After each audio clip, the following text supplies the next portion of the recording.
Thanks very much. I really appreciate that. It's great to be back in Montana.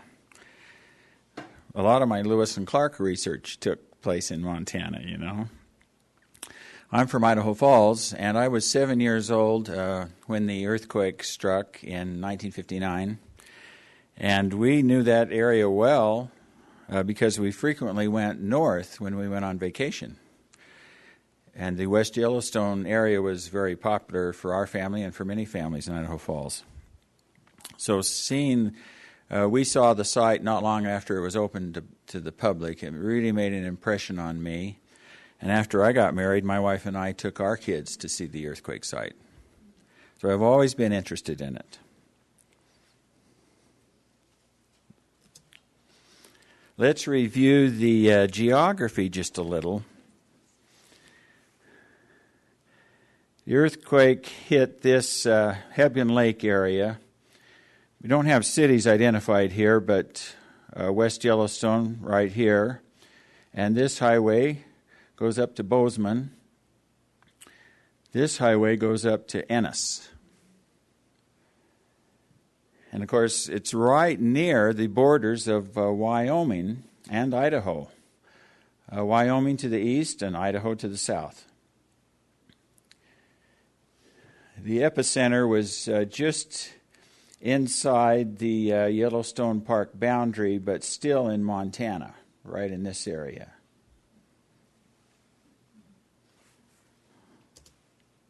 I want to tell you about some of the families involved in the earthquake. Pearlie and Irene Bennett came with their 4 children. This is an earlier picture, but they had 4 children at the time of the quake. A daughter 16, a boy 15, a boy 10, and a girl 5. They were from Coeur d'Alene, Idaho, and like many of the families that I researched, they had just arrived in the Madison River Canyon a day or two before the earthquake. In fact, the Bennetts drove down from Idaho, and they reached southwestern Montana the day of the quake. That was Monday, August 17th. 1959. First, they went to Virginia City, a place I knew very well as a child, to see all of the Old West sites, the saloon, Boot Hill, stagecoach rides. I really enjoyed Virginia City. And after Virginia City, they drove into Ennis and then down the Madison River Valley to the Madison River Canyon. You have the Madison River flowing out of Yellowstone Park into Hebgen Lake. Then you have the Hebgen Dam. It was an earth-filled dam built in 1914. Then the canyon, which is an extremely popular spot for fly fishing. And the Bennetts arrived late. All of the developed campgrounds were taken, so they camped in a meadow downstream from the developed sites of Rock Creek Campground. And there were several other families camped in that meadow. The Painter family was from Ogden, Utah. The dad isn't in this picture. His name was Ray Painter, and he owned a service station in Ogden. And that is the mother, Myrtle, and her 16-year-old daughter, Carol, and then the 2 twins, just turned 12 years old, Ann and Anita. They camped near the river in the developed area of Rock Creek Campground, which was upstream from the Bennetts about 3/4 of a mile. Ray was really anxious. They arrived that Monday. They came in from Yellowstone Park by way of West Yellowstone. And Ray was really anxious to start fishing Tuesday morning. Then you have the Green family. Her given name is Mildred, but she's always gone by Tuti. And they're from Billings. Tuti and Ray were both 30 years old, and their son Steve was 9 years old. Tuti was a registered nurse. She wasn't working full-time as a nurse any longer, but she had just taken some first aid classes, just as a refresher. And they were camped right near the Painter family, only they were up on a ledge on a higher elevation. So you had the the road going through the canyon, then the gravel road that would lead down to the camping spots, then the camping spots, then the river. And they were between the regular camping spots and the road on a higher elevation. Grover and Lillian Malt, a retired couple from California. He was 71, she was 68. They were staying in a house trailer, a really nice one. They had been there for a week in the canyon. And they'd made several friends. There were quite a number of people who had long stays in that canyon. And several of them got together that Monday evening and had dinner in the Malt's trailer. Virtually all of the witnesses of the earthquake commented on what a beautiful night it was. Full moon, perfect weather, just gorgeous. And a forest ranger came around that evening warning people about bears. So they were taking precautions. In fact, a bear showed up in the campground, and the dogs went wild, and they had to get the dogs away before the bear would come down from a tree and leave. This is a summary of what happened that night. At 11:37 p.m. on Monday, August 17, 1959, a major earthquake of magnitude 7.5 struck southwestern Montana. The strong shaking sent an entire mountainside crashing down at 100 miles per hour on the lower end of Rock Creek Campground. Pushing hurricane-force winds in front of it, the avalanche slammed into the Madison River, hurling 30-foot waves upstream and downstream. Just amazing. This is a close-up of the area. This is the area of the slide right here. And from the downstream side of the slide to the upstream side, it would be between 3/4 and 1 mile. The Bennetts were camped here. The Greens and Painters and the Malts were all camped right on this edge of the slide. The dam is right here. Here's the lake. And so this is the canyon. It's about 7 miles from the dam to the slide.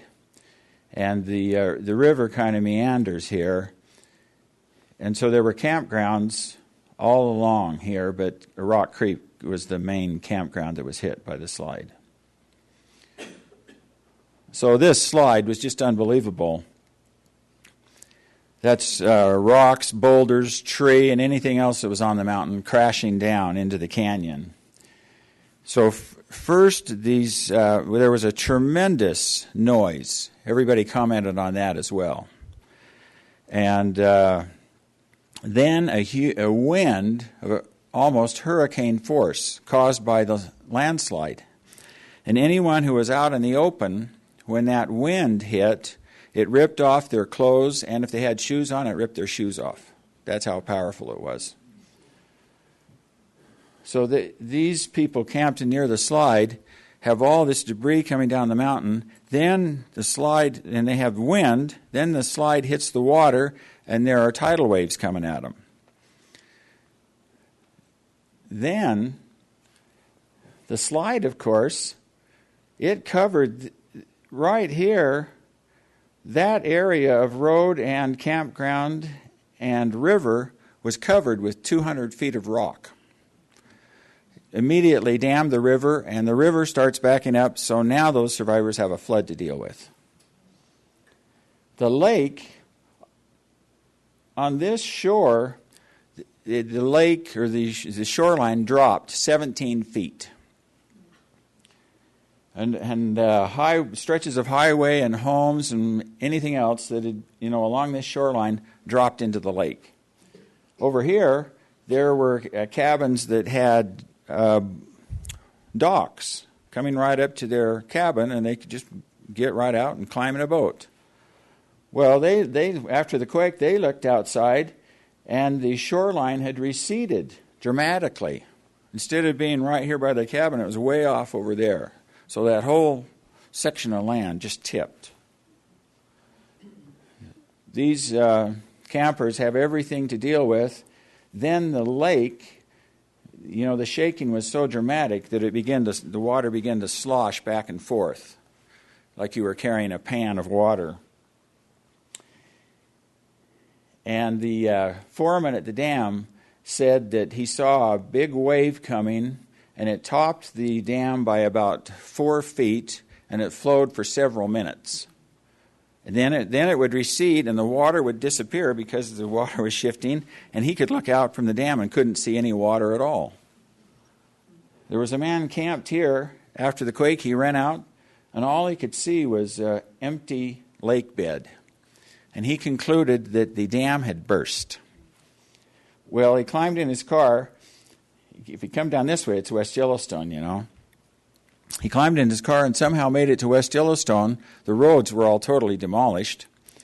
And he found a ham radio operator in West, told him that the dam had collapsed, and that ham radio operator started sounding the word. Somebody in Arizona picked it up. It went to Utah, Idaho, and it came back to Virginia City. When they heard that the dam had burst, the sheriff and also a man here in Helena by the name of Hugh Potter decided that the town of Ennis should be evacuated because it's right on the banks of the Madison River. So Ennis was evacuated in the middle of the night. But the dam didn't fail. Built in 1914, those engineers deserve a lot of credit.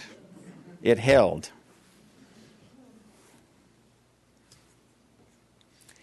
Well, this is what they said about the noise. One man said, "I heard a terrible rumble and looked up. I saw the whole mountain crumbling. It was awful.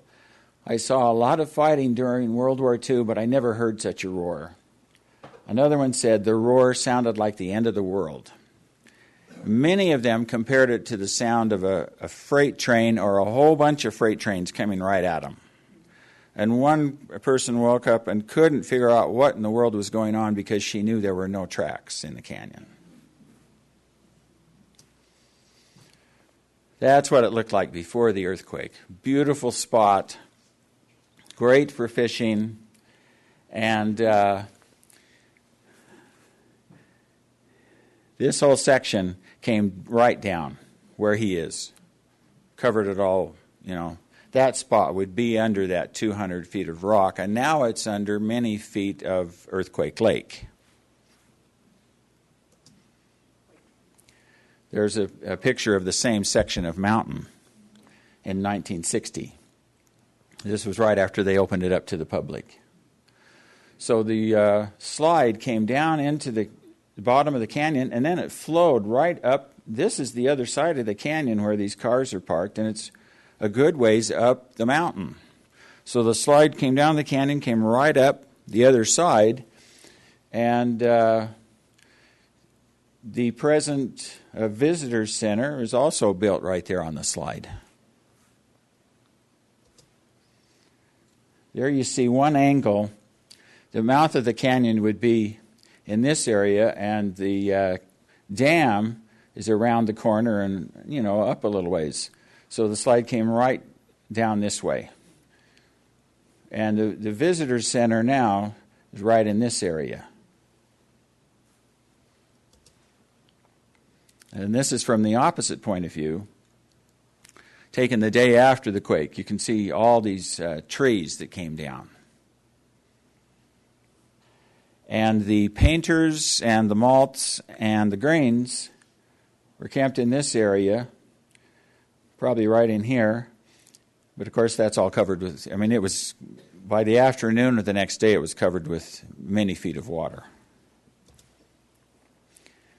This is a view from the, if you were coming from the dam and the slide was out in this area, this is the highway disappearing into that new lake, Earthquake Lake, taken just shortly after the earthquake. This is along Hebgen Lake. When that ground shifting 17 feet shows you what happens. All this stretch of highway is gone. And this house has actually floated down from farther up. A woman by the name of Grace Miller, 70 years old, ran a fishing lodge along Hebgen Lake. That's her house. And as the earthquake hit, she jumped out of bed. All she had on was her nightgown, no shoes, of course.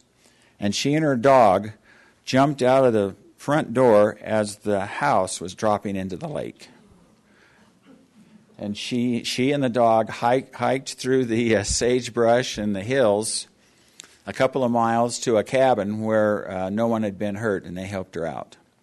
But the next day, when the officials were looking for victims, they assumed that she had drowned, and they had divers out looking for her body. But she was okay. There you have the original highway that was just typical along Hebgen Lake. And this is the temporary road that they bulldozed the afternoon after the earthquake. By 6 o'clock, they had a road for people to get out on. It's a fantastic organization. It's also along Hebgen Lake. Pretty dramatic.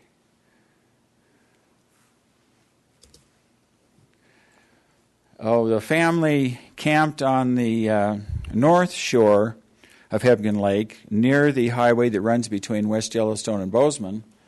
After the quake, they climbed in their car to try and get away, and the husband drove right over a scarp, and the car flipped over. But everyone in the car was okay. I mentioned Hugh Potter, and somebody recognized the name. Very prominent citizen of Helena, born in Helena. And he, in the early 1950s, he had been named the Civil Defense Director for the state of Montana. Of course, the main goal of civil defense was to prepare for a Soviet attack. And Hugh Potter was very good at running drills, even though people didn't like it. He used to run drills. I found newspaper articles from the Helena newspaper talking about one of his tests to see how people could respond to an emergency. And he said, the most important thing I learned conducting those tests was who to call in an emergency. And luckily, the phones were okay. They felt the quake here, of course, but the phones were still working, and he had radios available, and he immediately started contacting people. He had previously been a highway patrolman and Helena police commissioner, Helena postmaster, and he was here in 1935 when an earthquake killed 4 people. Because he immediately got organized and started meeting with people, and because of that meeting, a Forest Service pilot by the name of Ralph Cooper took off in an airplane, and he reached the Madison River Canyon about 4:45. Another interesting thing about Hugh Potter is, when he was a young man, he drove a tour bus in Yellowstone Park, and one of his co-drivers was Gary Cooper. They were good friends, about the same age, and because Hugh Potter was 57 at the time of the quake, which would mean he was born, I think, the same year, 1902, as Gary Cooper.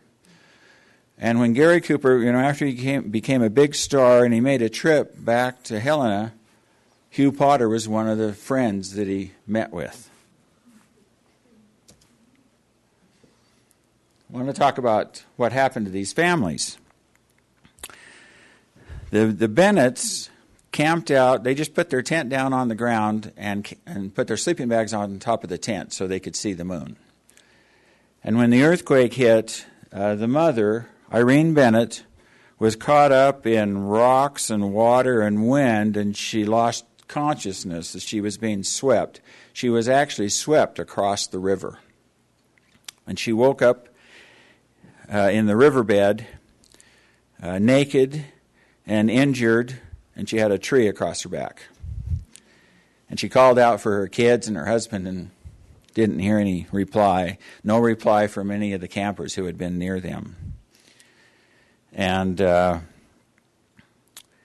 she started to pray, and she started to try and dig herself free of the tree.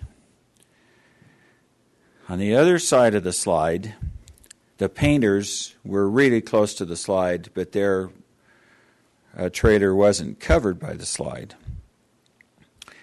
And Ray Painter jumped out of the trailer when he felt the quake, and he was hit by boulders and suffered severe lacerations to both legs, and he was trapped by a boulder, and he wanted to help his wife and kids, but he couldn't get to them. So he started yelling for help.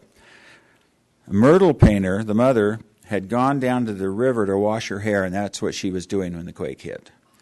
She was severely injured, and her left arm was nearly severed. The Greens weren't injured because they were up on that ledge. But they couldn't leave because a tree had lodged underneath their vehicle. But all three of them were okay. Tuti Green immediately started giving first aid, and the first person she helped was Myrtle Painter.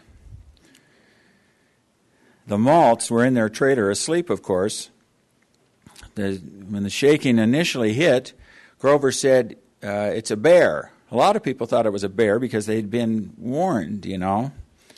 So lots of people thought that a bear was shaking their tent or their trailer. And the slide hit their trailer, knocked it end over end, and they landed right side up in the river.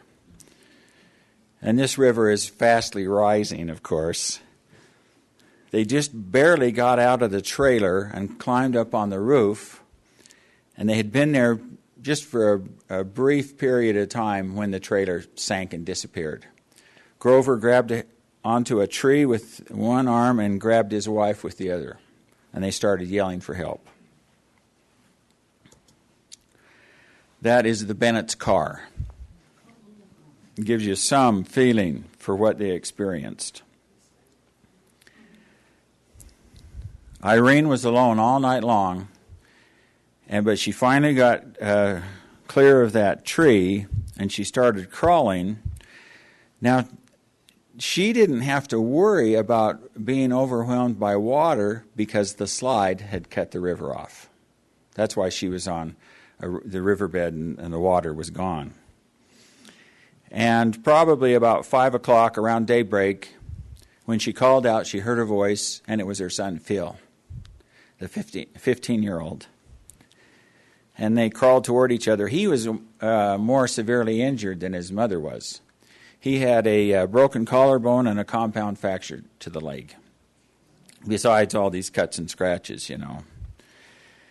And not long after the quake hit, the sheriff in Virginia City contacted a highway patrolman by the name of Glenn Stevens in the Three Forks area, and also a deputy sheriff by the name of Dutch Buell, and asked them to drive south along the Madison River Valley and warn campers and ranchers of a possible flood because everybody was afraid that the dam would burst.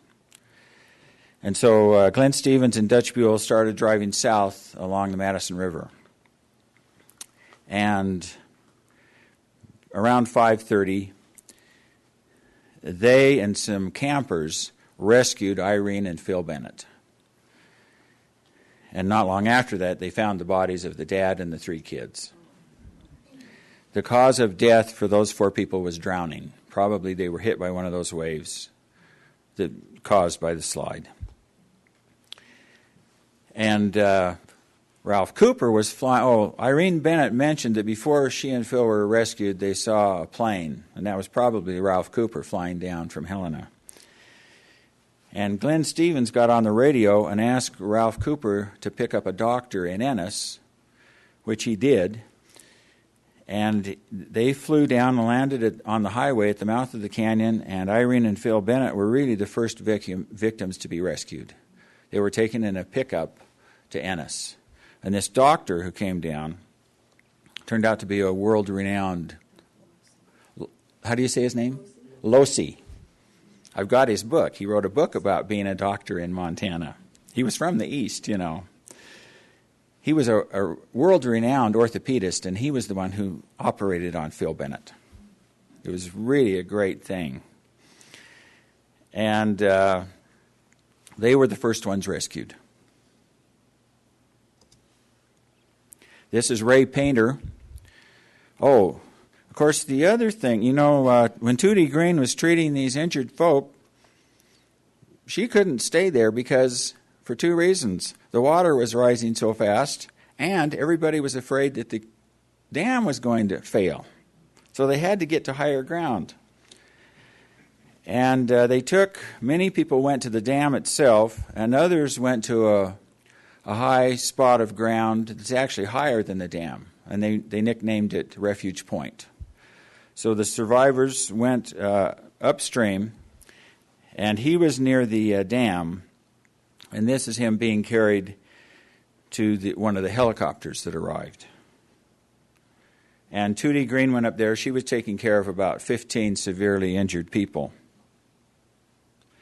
And two of the most seriously injured were Ray and Myrtle Painter. This is Mrs. Painter, also being carried to the helicopter. This is her hair and her face right there.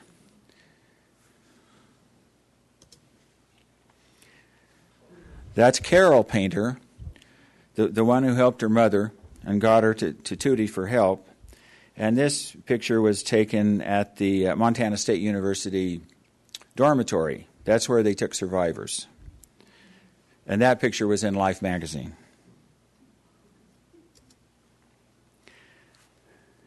That's Ray Painter, and that's Tuti, and they're reading a note that was dropped by one of the planes. Pretty soon there were all kinds of planes flying over, Montana Power sent a plane because they owned the dam, and planes came from, several planes came from Bozeman and from Helena. And later that day, sightseeing planes started flying over. And I interviewed Tuti in Billings last summer, and she told me it was a miracle that there wasn't an airplane accident. Eventually, they stopped that and didn't allow any other unofficial planes to come through the canyon. That's Tuti and another woman, and they've got two severely injured women in the back of a station wagon that they're taking care of. It's really great that somebody took these pictures. And this is at Refuge Point. The helicopters came in from Hill Air Force Base in Utah. And this is the one that landed at Refuge Point, and you can see victims being carried to that to that helicopter.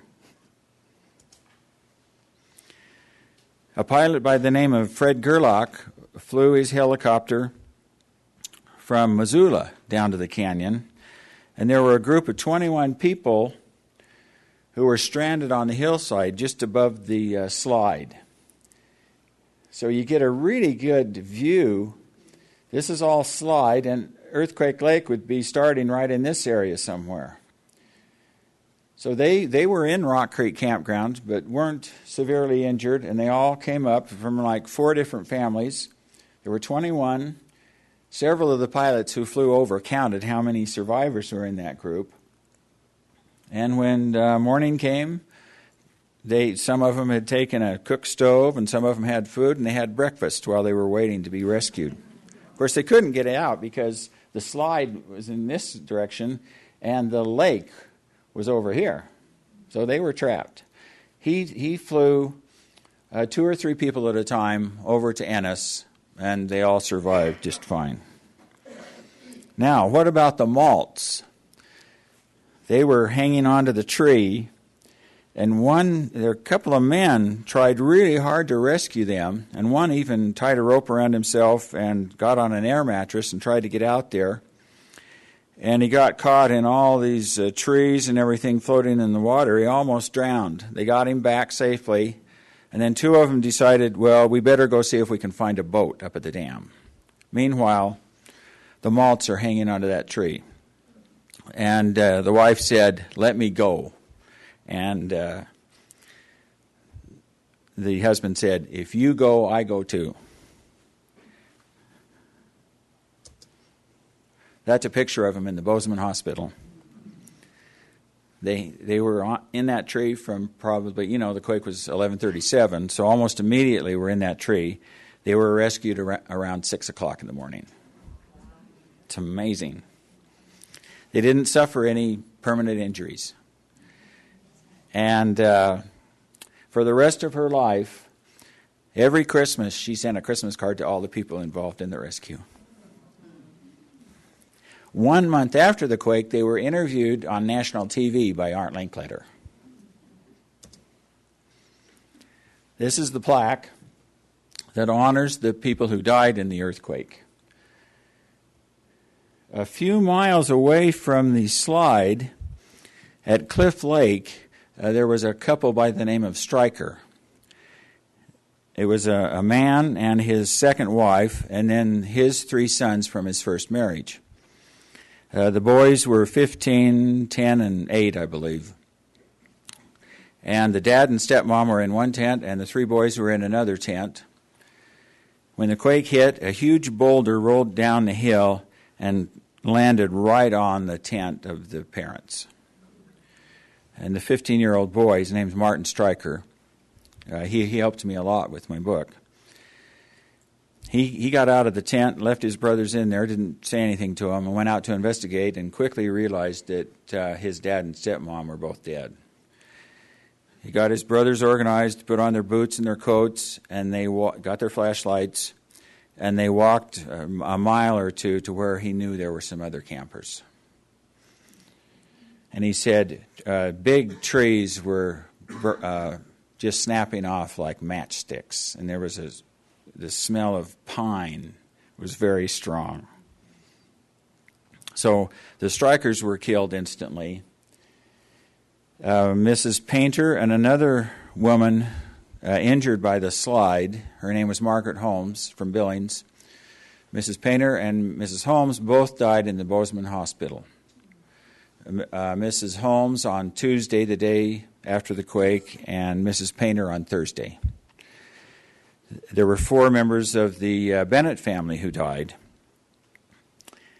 And a couple by the name of Mark and Marilyn Stowe from Sandy, Utah, were camped near the Bennetts.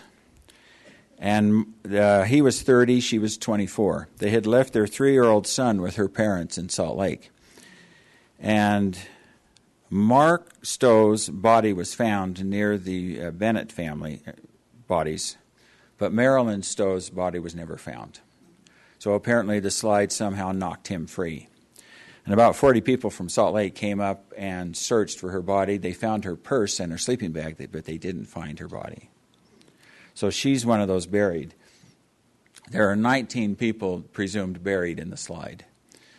And of course, after the quake and the officials realized there must be people lost in the slide, they started trying to figure out who was lost.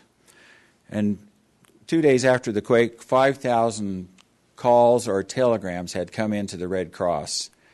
People all over the United States were wondering about their relatives who were in the Yellowstone area. It took 2 weeks, and they had this official list of 19 people 2 weeks later. And during that 2 weeks, the list of missing would constantly change, Usually names would be taken off the list, but occasionally a name would be added to the list a week after the earthquake. The families really had an agonizing time. One of those families was from Idaho Falls. Their name was Williams. So there were 19 people buried in the slide, an additional 9 people killed, for a total of 28. This is the Painter family after the earthquake, a few years after. This is their son, Ken. He was in the service, and the military flew him out. He was in California. They flew him to Bozeman after the quake, and he was with his mom when she died. Ray Painter eventually remarried. This is Tuti Green. She was always very helpful. Anytime that a journalist or anyone else wanted to know about the earthquake, she'd take all the time to tell the whole story again. And she was honored by the Nurses Association and medical people for saving people's lives, which she no doubt did. And there was a big write-up about her in Reader's Digest, along with the other major articles that were about the quake in general and the disaster, excuse me, were in National Geographic, Time, and Life. And then you had Reader's Digest, so 4 of the main publications in the U.S. covered the earthquake. I didn't tell you about, before I close with her, I want to tell you about Irene Bennett. She remarried, and she went back to school, and she got her teaching certificate and started teaching 3rd and 4th grade. And she did that for 20 years. And she wrote a book called Out of the Night. It's really good. I mean, she tells in a lot of detail what happened to the family, and then all the children, she gives their history and things she remembers about them. It would have been a very difficult book to write. And one of the things, she died in 2003. She was 84 years old, I believe. But one of the things that she talks about in the book was that she would always read her students the book Where the Red Fern Grows by Wilson Rawls. And it's a sad book. My 4th grade teacher read it to us, and we were all crying at the end of the book. But I think it was her way of introducing her kids to tragedy. And it's very meaningful to me because my teacher read the book to me, and the author lived in Idaho Falls. He was from Arkansas, but he wrote the book in Idaho Falls, came and talked to our class. Now, as I said, Tuti's really been great. She's still living in Billings. I think she's 86 now. And she's been a widow for several years. I just want to read a little bit about her. I've corresponded with her several times since the book was published. I sent her a copy,